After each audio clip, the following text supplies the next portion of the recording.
Hi అండి, welcome back to ఆర్ఆర్డి foods. ఈరోజు మన రెసిపీ ఆంధ్ర స్టైల్ పచ్చిరొయ్యలు గోంగూర. చాలా సింపుల్ ప్రాసెస్తో టేస్టీగా ఎలా చేయాలో చూద్దామండి ఈ వీడియోలో.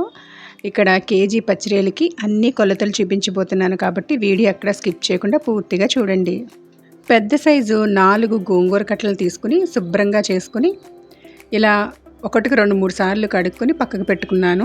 ఇప్పుడు ఈ గోంగూరని ఒక కళాయి తీసుకుని అందులోకి 1 స్పూన్ ఆయిల్ వేసుకుని ఈ గోంగూర అంతటిని కూడా ఇందులోకి వేసుకోవాలి.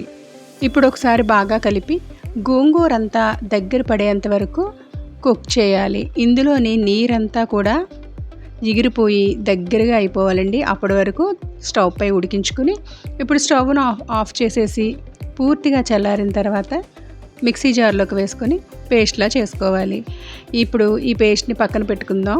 వేరే కళాయి తీసుకొని ఇందులోకి ఒక 100 ml వరకు ఆయిల్ తీసుకుంటున్నాను. ఆయిల్ హీట్ అయ్యాక దీంట్లోకి మసాలాలు, దాల్చిన చెక్క, లవంగాలు, యాలకులు, బిర్యానీ ఆకు వేసుకొని ఇవి కొద్దిసేపు వేగిన తర్వాత ముందుగా కట్ చేసి ఉంచుకున్న ఒక 4 మీడియం సైజు ఆనియన్స్ని వేసుకోవాలి. అలాగే ఇందులో కొద్దిగా సాల్ట్ కూడా వేసుకుంటే త్వరగా కుక్ అవుతాయి. మూత పెట్టి మంచి గోల్డెన్ కలర్ వచ్చేంత వరకు కూడా వేయించుకోవాలి, మధ్య మధ్యలో కలుపుకుంటూ. ఇలా మంచి కలర్ వచ్చిన తర్వాత ఇందులోకి 3 స్పూన్లు అల్లం వెల్లుల్లి పేస్ట్ వేసి అల్లం వెల్లుల్లి పేస్ట్లో ఉండే పచ్చి వాసన పోయేంత వరకు కూడా బాగా వేయించుకోవాలి. ఇప్పుడు ముందుగా బాగు చేసి ఉంచుకున్న పచ్చిరొయ్యలు కేజీ తీసుకుంటున్నానండి.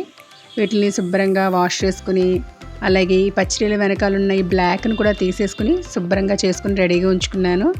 ఇప్పుడు ఈ రొయ్యల్ని ఇందులోకి వేసుకుని ఒకసారి బాగా కలిపి ఇందులోకి ఒక 1/2 స్పూన్ వరకు పసుపు, అలాగే ఒక 3 స్పూన్స్ వరకు కారాన్ని వేసుకోవాలి.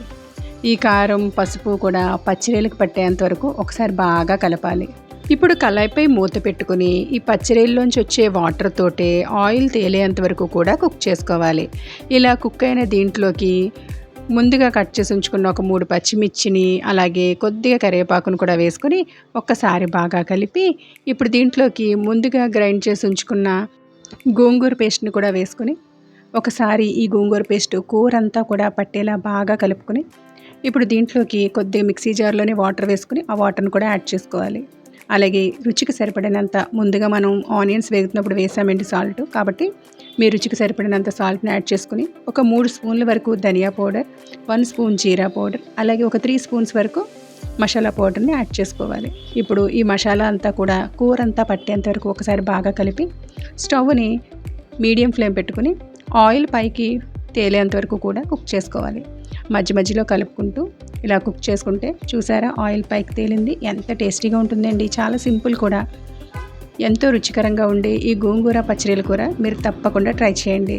చివరిగా కాస్త కొత్తిమీర చల్లుకుని సర్వ్ చేసుకోవడమేనండి. ఇంటిల్ల పాది ఎంతో ఇష్టపడి తినే గోంగూర పచ్చిరొయ్యల కూర రెడీ. అలాగే ఈ రెసిపీ నచ్చితే లైక్ చేయండి, షేర్ చేయండి. మరిన్ని సింపుల్ అండ్ టేస్టీ రెసిపీస్ కోసం మా ఛానల్ని సబ్స్క్రైబ్ చేసుకోండి.